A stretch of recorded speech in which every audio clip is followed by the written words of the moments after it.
அன்பின் சமூகம் அமைப்போ, அருளில் நிறைந்த இணைவோ, அவரின் குரலை கேட்போம், இறை அழைப்பை ஏற்று வருவோம்.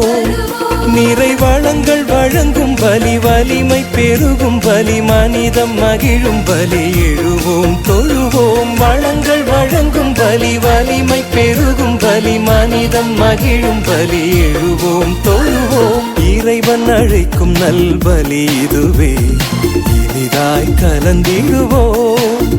புது உறவு மலர்ந்து புது வழியும் திறந்து இறை அருளில் நிறைய நம்மை அழைக்கின்றார். புது உறவு மலர்ந்து புது வழியும் திறந்து இறை அருளில் நிறைய நம்மை அழைக்கின்றார். வருவோம் ஒன்றாய் இணைவோம் அன்பாய், இனிய பலியில் இன்று கலந்திடுவோம். வருவோம் ஒன்றாய் இணைவோம் அன்பாய், இனிய பலியில் இன்று கலந்திடுவோம்.